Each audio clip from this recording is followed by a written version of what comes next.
Sabi Sands in South Africa under the beautifully slightly grey tinged with blue sky. My name is Jamie, and 8 years ago I was at Rodine just like you are now. I finished matric in 2007, and what feels like a long time later I'm sitting doing, I think, one of the most magical jobs in the world. I also have a man sitting on the back who's operating the camera. His name is Viam. He's also known as the Wildebeest, and he is fantastic. Now guys, sit down, sit tight, pop your hats on, get your sun cream on, because the sun is slowly thinking about coming out, and let's go on safari. Make sure you all stay seated, and maybe we keep our voices down, because right now we have an interesting surprise for you, because I would like to introduce you to some gentlemen that I have been working with for the last 4 or so months. I say working with, I have been watching for the last few months. Meet the Birmingham boys, the gangsters of the lion world. They don't look very gangster at the moment. They're fast asleep, doing what lions do best, which is sleeping their way through most of the day, usually somewhere in the region between 20 to 22 hours in one day they will spend asleep. And the reason I call them gangsters, if we have a look at this sleeping lion's face, you can see scratches and scars across his nose, around his eye. Now, about 4 months ago, these boys came down from the north of where we are. They kicked out the 2 big male lions, the Matimba male lions, who were dominant in this area, and they went on a rampage. They chased the Matimbas all the way far down south, and they established this area as their territory, and they became the dominant males.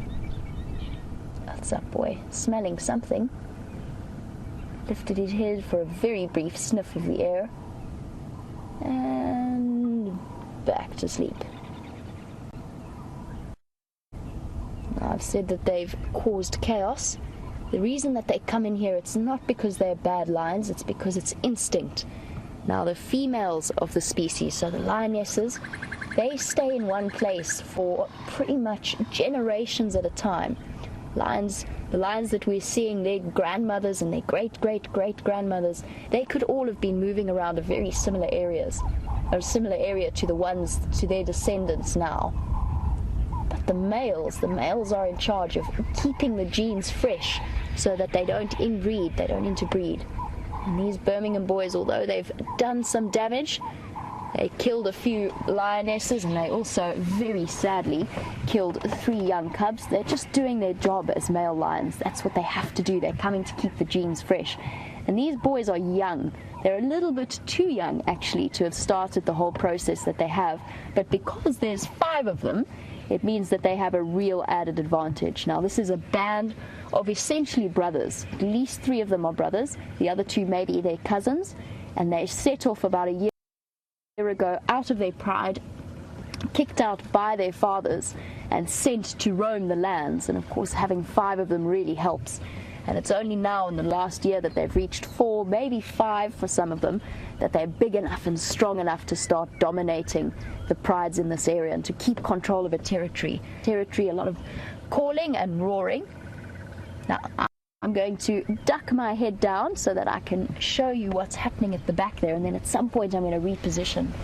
But while I do, look who's hiding at the back there. The lioness, she's the smaller one at the back, as well as one of the other Birmingham boys. And this is brilliant. It means that peace is coming at last to the lions in this area. It means that she's probably going to start, or has been, mating with them.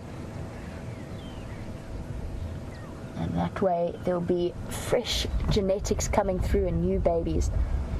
Now, Gabby, you were wondering how old they are. So as I said, most of them are still really, really young for males that have started this whole process of taking over a territory. They're about 3, maybe 3.5. There's one older one, and I think he's probably the guy sitting at the back there with the lady. He's about a year older than the rest of his group or band of brothers. There, you can see, if we maybe have a look at the lion who's lying here, top of their heads. They're at that. Oh, let's have a look at Scrapper actually. This territorial takeover I'll tell you the story behind Scrapper. Their manes are not coming through all that fully yet. They're still. Oh, he's actually quite big. This is quite coming through nicely. He doesn't have any bald patches, but he has been in a serious disagreement. You can see how his face is covered with scars, and his ear is very floppy. Something's hurt the cartilage in his ear. Could be a fight with the other males. But if you're looking to age lions, if we look at the one to the right of him, that's lying down with his head in a bush, you can see the bald patch around the back of his ear, where he still hasn't, not completely bald, but he definitely doesn't have a mane. Now, some of you may know a couple of teenage boys who are trying to grow out beards, and male lions look very similar at that stage. It doesn't go through, it comes out a bit scraggly and gives them a bit of a mohawk. That's what he has. Now, although they look peaceful and sleeping, it's important to remember that they can go from sleeping to wide awake in the blink of an eye, which is why we're sitting in their space, we're sitting in their home. It's important that we respect it. So if you ever find yourself sitting around lions like this in a car, don't ever stick your hands out, don't ever move too fast. They're wild animals, and it's important to remember that. Now let's go on another journey as we go around, and while I do, don't forget guys that you can answer or ask me any questions that you would like to. I'm curious to hear from you. Imagine this almost as though you are sitting on the back of the vehicle with me, and send through any questions that you might have wanted to know about these incredible wild areas that we move around.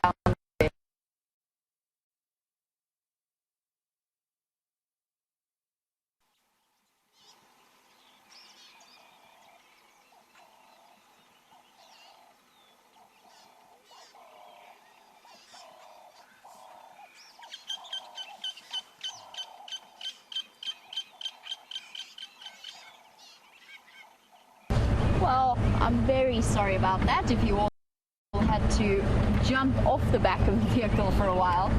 Now, the technology involved in getting this feed from where we are sitting, driving a vehicle around a game reserve, goes up through a metal antenna in the air, and then I'm not quite sure how it all works, but it magically bounces off a few satellites, maybe goes somewhere else, and then it goes all the way back onto your screens.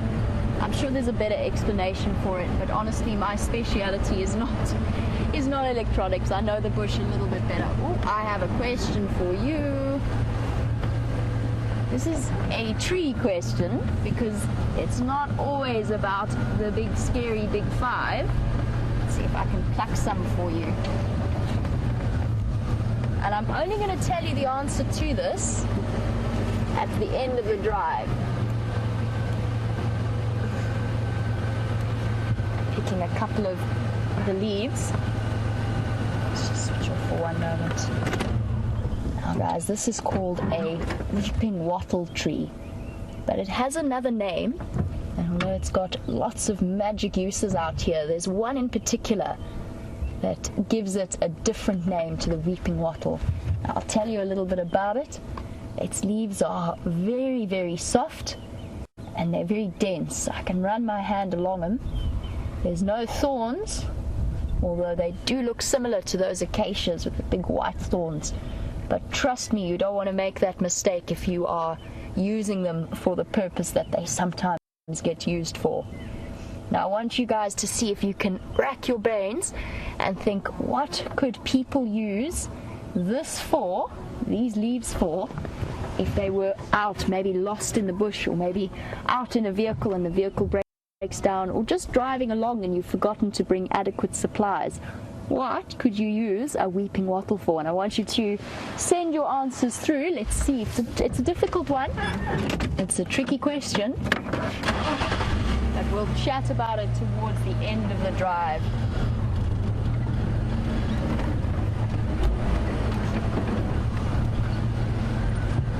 Ask a little bit about your favorite animals And Georgie, yes, we see lots and lots of leopards. In fact, there is a chance, you never know, but we could see one as we're driving along. It happens fairly regularly. And cheetah, not as often, but that's because, it's not because they're solitary, although they are, as you said.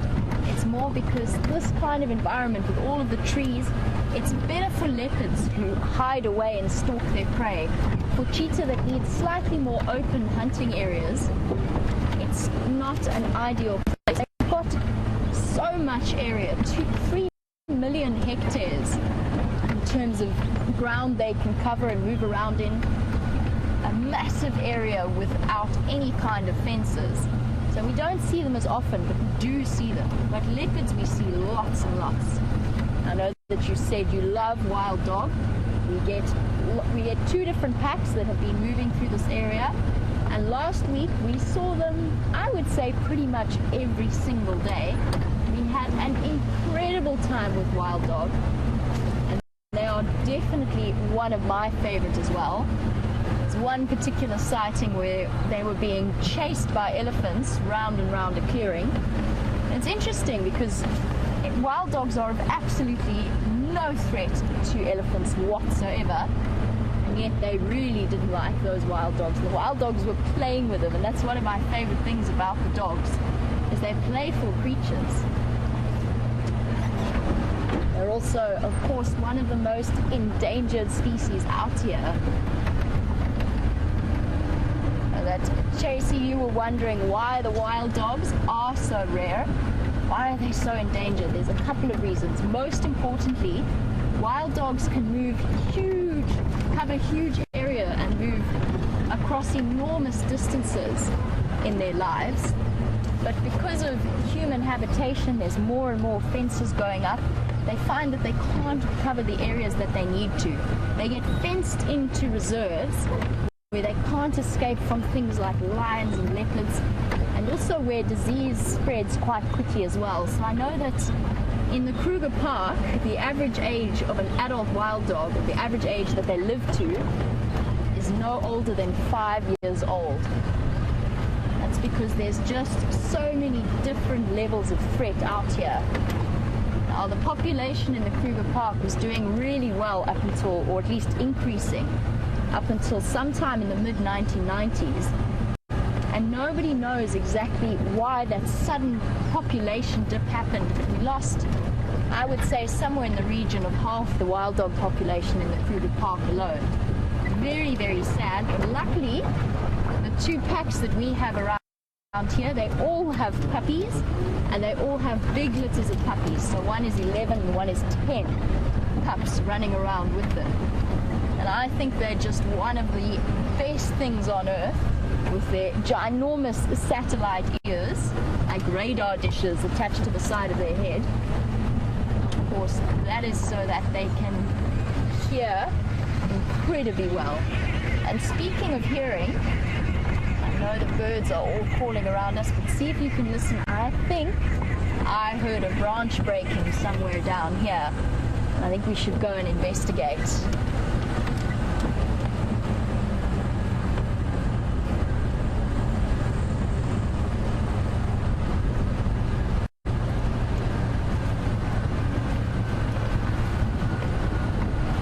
Lots and lots of answers coming through to our quiz, and I'm very impressed because some of you came up with some very clever answers.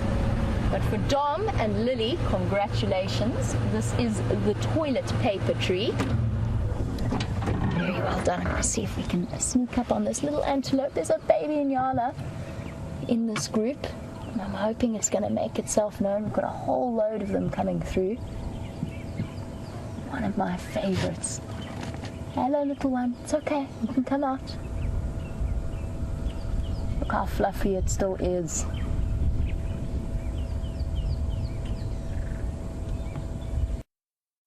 Hello. Yes. We've been speaking about wild dog. Inyala are one of their favorite foods. These are female Inyala with that brown tan coloring. It's the animal that we get to see the most of around here, especially around lodges. Nyala like to come into lodges. See how they disappear off into the bush. I'm going to shift forward ever so slightly. Let's see if we can sneak up. Get a better view.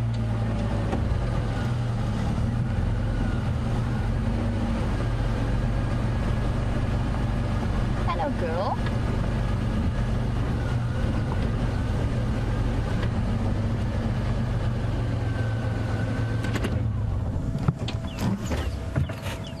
Here we go.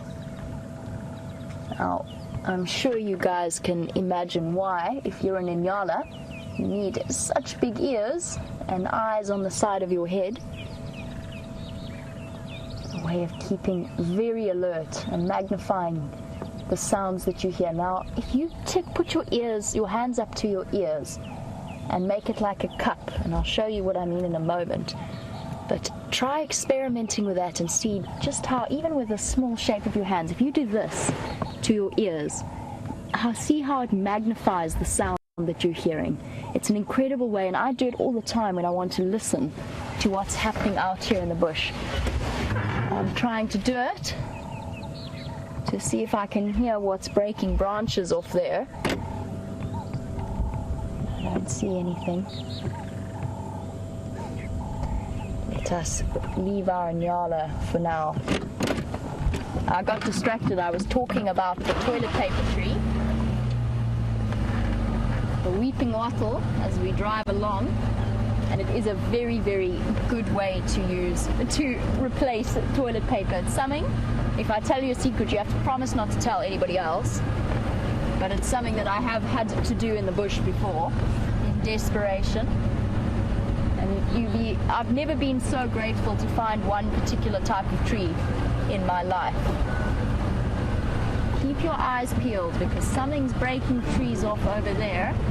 Something big and probably grey with nice big tusks. Let's see if you can spot it before I do.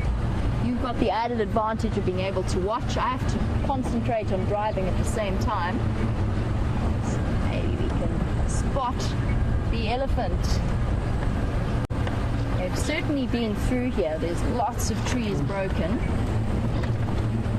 Plenty of evidence to suggest.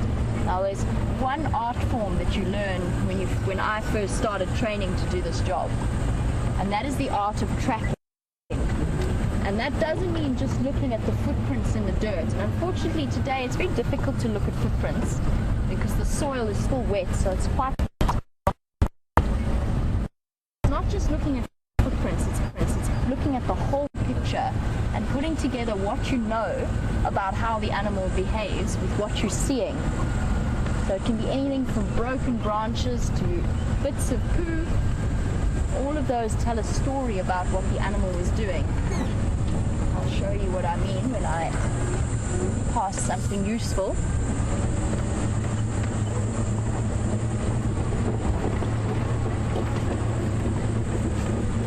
Hope you're all holding on. Let's loop around here. Come on, elephants. Where are you hiding? It's amazing how a big animal like an elephant can disappear so amazingly off into the bush. Which way do you think we should go? We can go straight, we can go left. I'm not going to go right because we'll get lost if we go right. I think we should go left.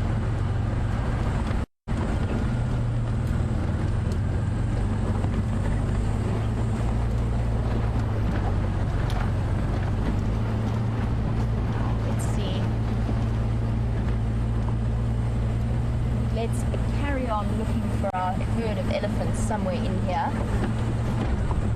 And in the meantime, I'm going to speed up ever so slightly.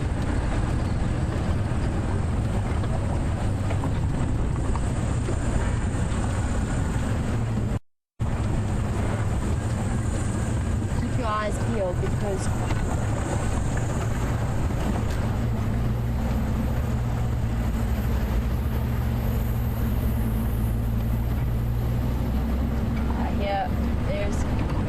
exciting news that we don't have to cut our safari too short, which means that I can take you to a special surprise. We just have to go a little bit faster along our way. We'll get there in a moment. And as we go, we can chat a little bit about what things you should pack when you go out on safari. I always take binoculars, most importantly, as well as a supply of various textbooks about the different subjects, anything from birds, frogs, reptiles. Making sure I don't go too fast and come around the corner into an elephant. They've definitely been here. I can smell them. It's the smell of grass.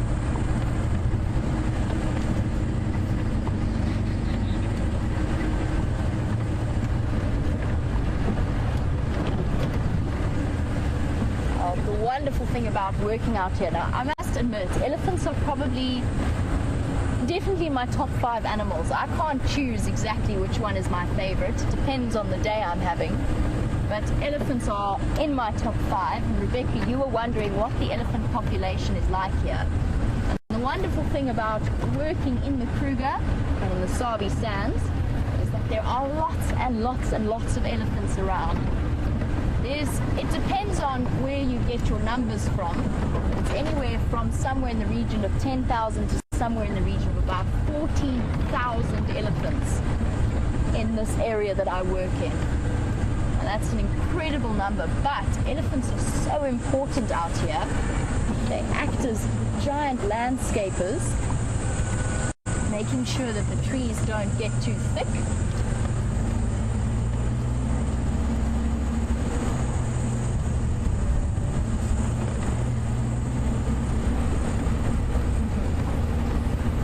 Another animal that's in my top 5 list, in fact probably if I really had to choose, I would say is my favorite animal.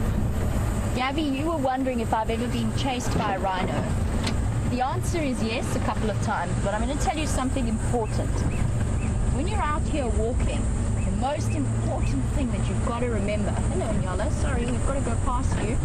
Oh no, we can't go past them because that's so tiny. We've got to stop for a moment. Hello, little one. That little baby is probably only a couple of days old. There you go, Rebecca. You were wondering possibly about the baby before, but this particular baby is maybe a couple of days old, maybe a week or 2 at the most. Tiny, tiny still. And stay close to mom, little one, because there's lots of things out here. You're cute. Okay, good luck, baby. I'll leave you be for now, because we have places to go and animals to see. You're asking Gabby if I've ever been chased by a rhino. Rhino are probably my favorite animal. They're the animal that got me interested in conservation when I was about, I don't know, probably about 8 years old, and something that's stuck with me ever since. And it's probably the animal that I've worked the most with in terms of my time in the bush. I've spent a lot of time on foot tracking. It's very important though, which is what I was saying before, that you never ever run. Never run from anything out here. And the reason behind that is everything here is faster than us. No matter how fast you are, it is faster than you. Even those hippopotamus that you might see wandering about. If they look fat and slow, they can outrun you. Now, rhino definitely can. But I'll tell you, I have been chased. I have been charged at by a rhino. One particular incident was a black rhino named Elizabeth. And Elizabeth was particularly cross that day. We didn't know she was there. Luckily, I was walking without any guests. I wasn't taking any guests with me. I was walking with them. And Elizabeth decided she wasn't very happy with us, and she came running towards us, huffing and puffing, and we tried to stand behind the only tree that was there, but the tree was about that big, so it wasn't really any help. Luckily, with a lot of shouting and a lot of clapping my hands, along with the 2 other people who were with me, we managed to turn her around. And that's black rhino. Generally, most of the time, they don't want to hurt you. In It's all about giving you a show, making sure that you don't get any closer to them. And the best way they know how to do that is to come jogging towards you, huffing and puffing. Now, we do have a policy at WildEarth because, and I'm sure you guys all know this, because of the poaching problem that there is out in the world, and especially in South Africa, we don't show rhino on our show. So if we see them, we leave them alone. And that's just because we don't want to make life any easier for the poachers who are out here, just in case somebody might be watching our shows and learn about where the rhino are. Let's think, which way should we go? Whoops, I'm going to spray myself with water. It's so wonderful after this drought to have all of this water around here. I've got some really, really exciting news about what's waiting for us at the other end of this drive. So I am going to go slightly faster.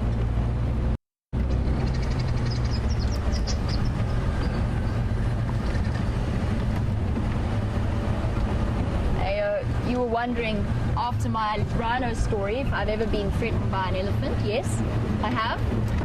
A lot of times. Now, elephants are important creatures to have a lot of respect for. They are, to me, almost as intelligent as quite a few people that I've met. They're definitely very smart, which means they don't attack without reason. They're telling you something. They're trying to tell you to get out of their space. And if you read their body language correctly, you usually predict what they're going to do. But sometimes you're on a walk and they just pop out near you. You didn't know they were there. They didn't know you were there. And I've had a few moments where I've had to, let's say I've had to talk very, very sternly to elephants. But I love elephants. I think they're incredible creatures. And I've had far more peaceful, happy, gentle sightings with them than I've ever had being threatened or chased by them.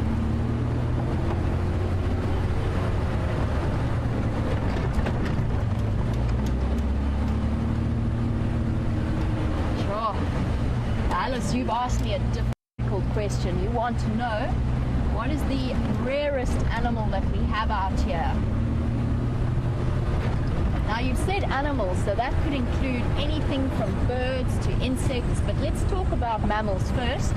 One of the rarest mammals that you could find out here, I still haven't seen one in Juma yet, where I am now, but I'm still looking, and that is something called a pangolin. Now, when you've finished with this class, maybe you can Google a couple of pictures of it. It looks like a walking pine cone or maybe a walking artichoke. It's got scales, and it's a little creature that's only about this big, moves through these areas and eats only ants. And it's completely nocturnal and really, really shy. And that is one of the rarest creatures and one that we get incredibly excited about if we ever see. I've only ever seen one in my entire life, and it's probably the most excited I've been about anything. We're going to zoom up here.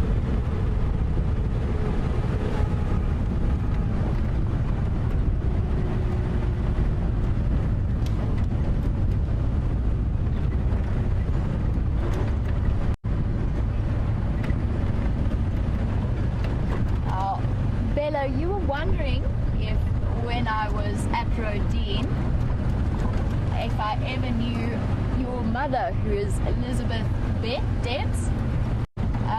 I was only ever at Rodin High School, but it's entirely possible that I met your mom at some point. I'm sure it has happened. I was there from 2003 to 2007. I'm sure at some point, if your mom was working there then I would have seen her. Now, guys, we've got some really exciting news. We're going to start to slow down a little bit. Somewhere around here, there is a leopard. It's a leopard who has killed an impala, so she's been busy having her breakfast. I saw her yesterday, and we had a brief conversation with each other.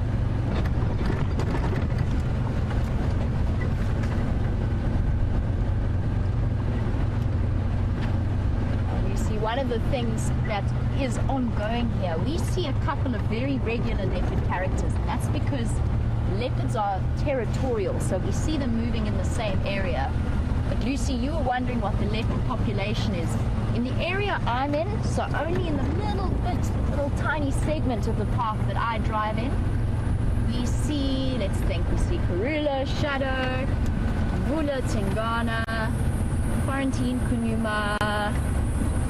We might maybe see one or two strangers in that area, plus the Anderson male, and let's maybe say Salayeshe. It's about 10 leopards in just this tiny little area that we get to drive. In terms of the leopard population in the Kruger, I'm not too sure. It will be somewhere in the region of about 1,000 to 1,500, might be a bit higher.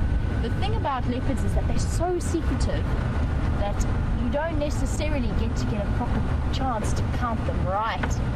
Now guys, we're going to start looking around because there's nothing that has better camouflage than a leopard. Let's see if we can spot where this wonderful creature may be.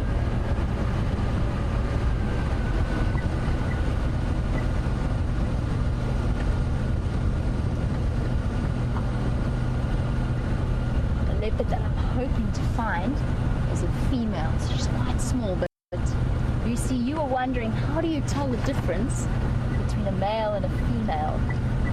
The answer is, the best way is the size of them. An adult male is much bigger than the female with a big thick neck, whereas the female is much smaller and much slimmer. You could almost describe her as thin. Let us see. Where is this leopard hiding?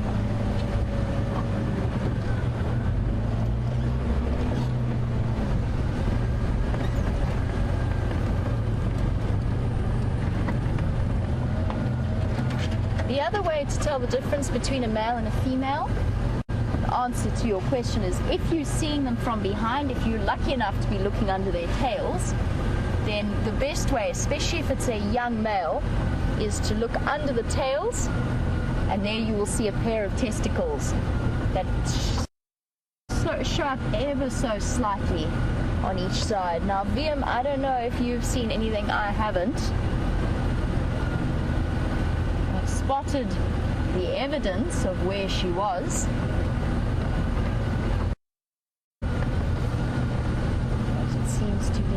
Quiet around here.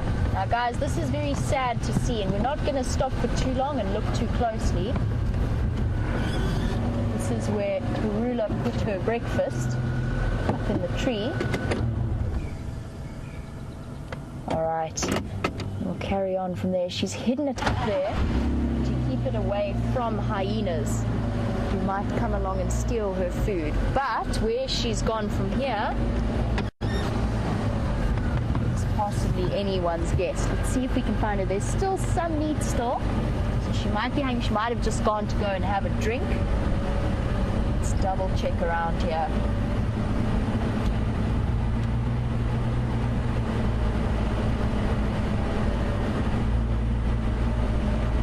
Checking up in the trees, making sure that she's not hiding anywhere up there.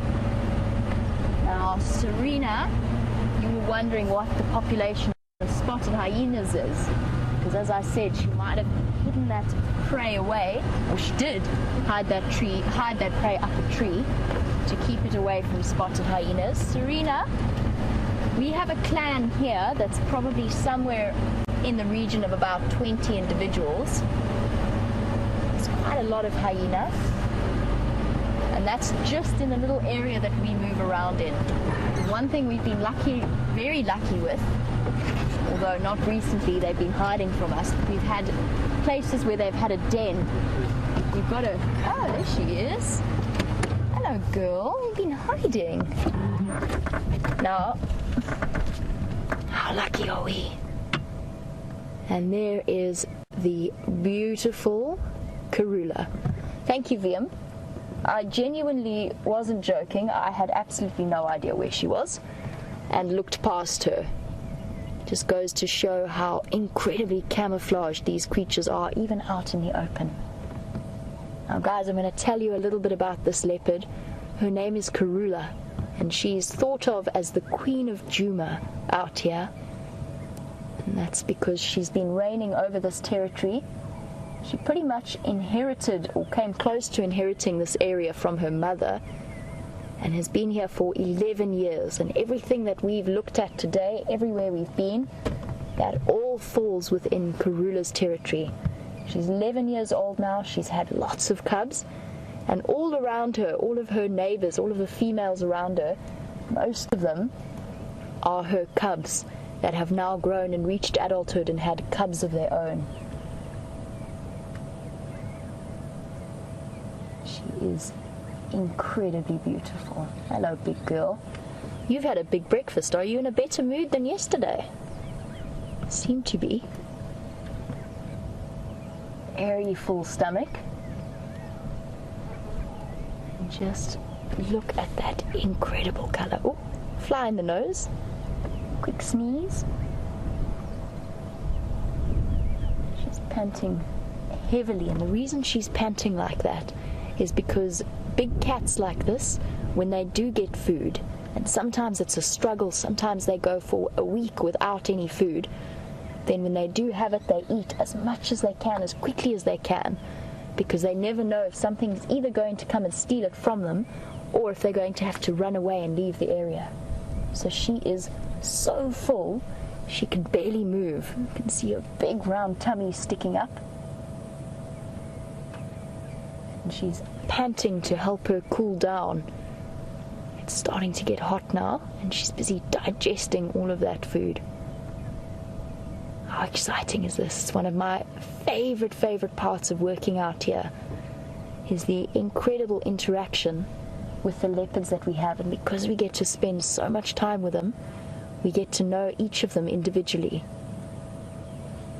In her case, apparently there is a wow on her forehead in between her eyes. Now, Millie, you were wondering what my most exciting experience with a leopard is, and because of the way we work out here, I would say that my most exciting experience came from this area, and it actually concerned Karula's grandson. I was out tracking him. I knew where he was. I'd been with him in the morning, but he'd left where he'd been lying. He was young, only about a year old, so still a cub and still playful. And I went walking in the drainage line, and I decided, no, I've been away from the car for too long. I couldn't track him anymore. I better go back to the car. And I turned around. Something made me turn around. I think it was some instinct that I've found that human beings still have that we're not aware of. But something said turn around, and I turned around, and there he was watching me. And he wasn't doing anything dangerous. He wasn't going to be scary. He was playing with me. So I pretended not to see him, and I walked up the road, but watching him the whole time. And he followed up behind me.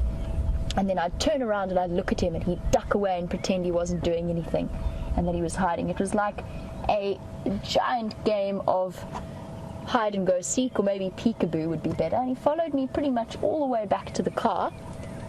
And we spent, it was with him actually, spent the rest of the afternoon with him, where he stalked some buffalo, then he stalked some waterbuck, all too big for him to actually catch. But he was just playing and practicing the hunting skills that he'd need in the future. And all thanks to the wonderful Karula. She's an impressive female to have managed to get an entire female impala up into a tree. And it just goes to show, an important reminder, how strong these animals are. She weighs about probably somewhere in the region of 45, maybe 50, maybe at the moment 50 kilograms with all that meat inside of her, which is about the same weight as that impala would weigh, or maybe the impala might even weigh even more.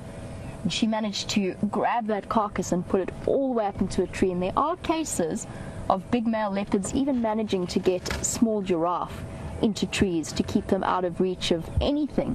Lions will steal from leopards, other leopards might even steal from leopards, and spotted hyena definitely do. But they have evolved this because they are solitary as a way of keeping their food safe, and it's a big responsibility. Now there's a chance, because Karula was mating with one of the dominant males not so long ago. The squirrel shouting. She was mating with one of the males. There's a very good chance that she's pregnant. And from this moment on, if she is, she's got to do it all by herself. She's got to find... Oh, what's up, girl? What does she see? Here she comes. Hello, big girl. Now it's important for us to sit nice and still and let her do her thing. Everybody sit still. Let her come past. Now, VM can't turn the camera all the way back to look at her, so I'm just going to give her a moment so that she moves slightly behind us, and then I'm going to turn on my engine. She might be going for a bit more of a snack, or she might just be moving closer to a kill. There we go. I can move now. Obviously, I don't want to drive up to her and get into her space.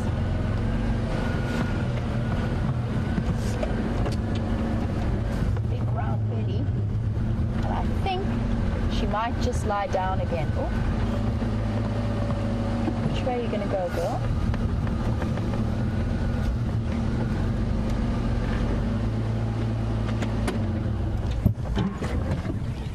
Let's see if she's going to climb the tree for us. Look at how beautiful she is.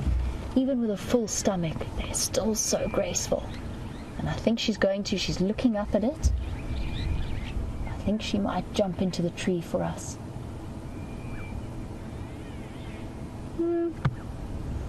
Stopping to sniff. Don't go around the back and climb up, Karula. That's not very nice. That beautiful tail. And that tail exists to help keep her balance. It acts as an extra weight behind her so that she can turn and climb trees and not fall over. They are one of the most graceful cats out here.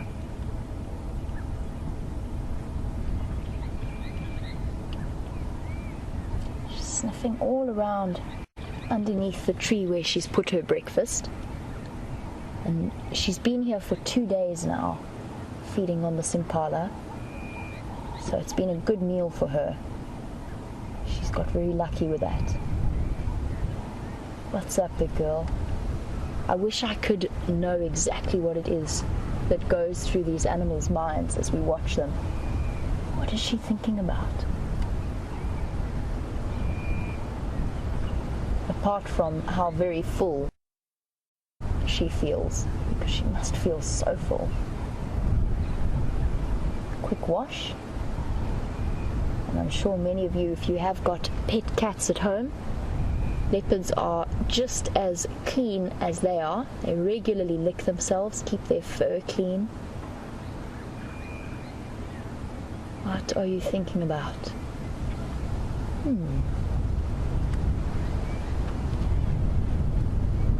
We're so lucky to see her up and about. Looking up into the air, sniffing. You see those flashes of those enormous canines that she has. Looking up again.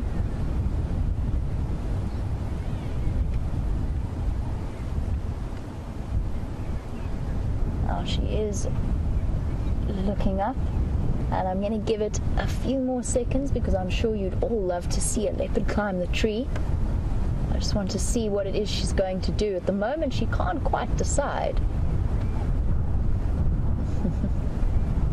And as always, the Karula tail flick is happening as she thinks about what she wants to do. That beautiful white tip coming every now and again.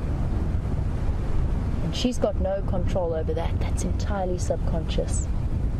What are you going to do, Karula? Shake your head at us. I think that she is going to lie down again. I don't think she's going to climb the tree, but how special was that? We really got to see her up and about and moving around. Ladies, thank you so much for joining us, and I really hope that you enjoyed your time on the back of the safari vehicle. I had a great time. I hope you did too. And don't forget that very soon we'll be part of your responsibility to experience and love and look after this wonderful place that we're in. Have a wonderful day, ladies, and hopefully I will see you again sometime in the future. Bye-bye for now.